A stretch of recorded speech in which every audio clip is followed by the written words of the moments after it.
quick disclaimer, actually, before I get into episode 7. Episode 7 of the pod. Quick disclaimer.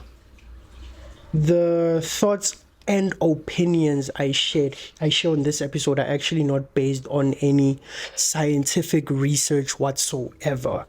This is just me reading articles I find online and some personal experiences with the things I talk about.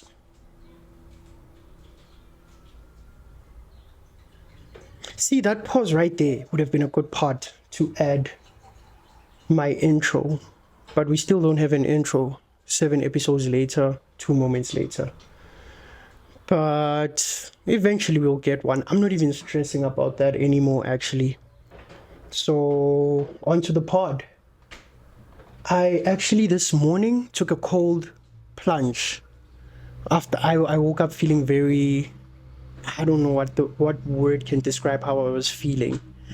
And I decided to take a short run, and then when I got back I just did a cold plunge, and then I was energized all of a sudden. So while I was sitting in my cold plunge, actually, I just tried to understand why I do it. I mean, apart from listening to a lot of Joe Rogan, and Joe Rogan always mentioning that he does about 3 minutes of the thing, I kind of started doing it.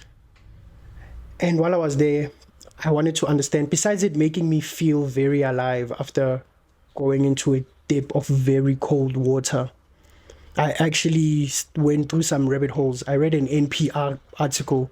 Oh, and I got another podcast, the new one that I'm listening to. It's called the Life Kit podcast by NPR. Listen to it. It's actually fascinating. So they put out this article where they spoke about the whole plunge craze that's just started happening, and it's gaining popularity. And it's quite a recent article published in October. And what I found strange about this piece of writing was that there's not a lot of scientific evidence to support the benefits we talk about, quote and unquote benefits that we talk about when we go through a cold plunge. There's people that talk about how it helps them with their anxiety, their depression, their mental well-being. And for me personally, it makes me feel like it just boosts my energy. Once I dip into that cold plunge, when I walk out of there, I feel like Superman. So I was shocked to learn that the science is behind in comparison to what people are saying about it. And this is based on different studies being done, and not every study being concluded the same. I'll put out the piece of reading on my episode notes.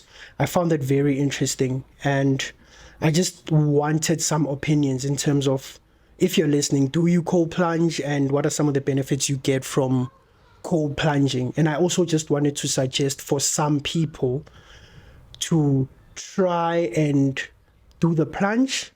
If you've never done one before, that would be great. Then you can just tell us what your first time experience actually feels like. Share that with us, and then I'll share it with the rest of the community. It's big enough now. I like that. People are listening to the pod, they're sharing their opinions and so forth. Another thing that hit me while I was sitting in the cold plunge, as I was just there, at some point you stop shivering and you're just in the water and you're calm and it doesn't feel as cold anymore.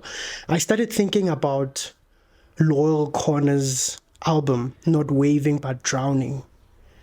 And in there he has this explanation of the poem. So the poem is by Stevie, I forget the surname.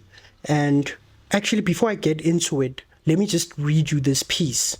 I don't want to butcher it and try to explain it in a way that doesn't make sense. So Stevie Smith explaining Not Waving But Drowning. It says, I read about a man getting drowned once. His friends thought he was waving to them from the sea, but really he was drowning.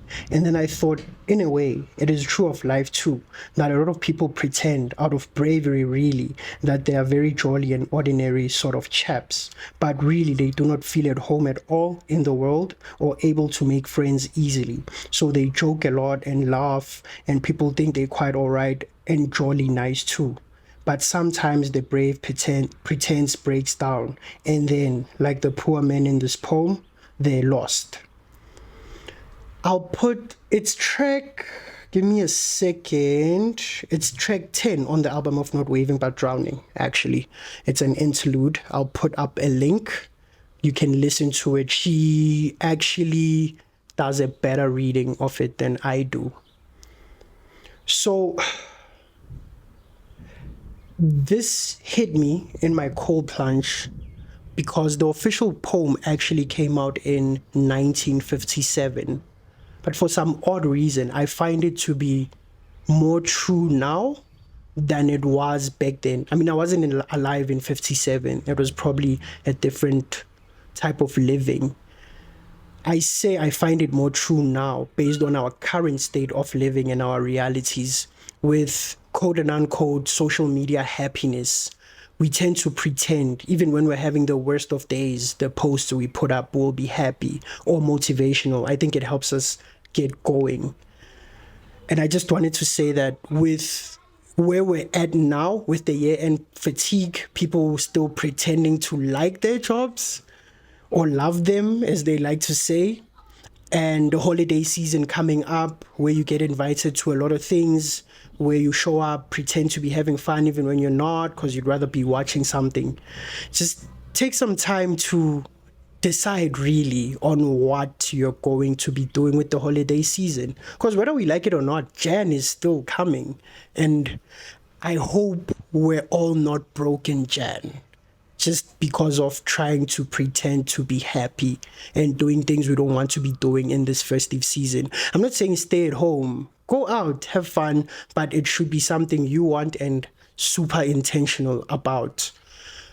You don't want to end up drowning and not waving.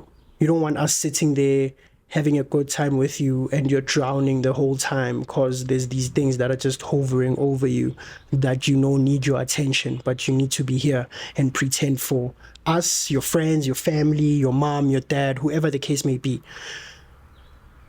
I'm just going to go back to this line that's become my new North Star. I mentioned it a few episodes down where I said, if self-love says I love me, then self-care says prove it. This is a good time to prove to yourself that you're not gonna pretend to please other people, because ultimately we don't want to lie to ourselves. Let's not get trapped, especially this festive season.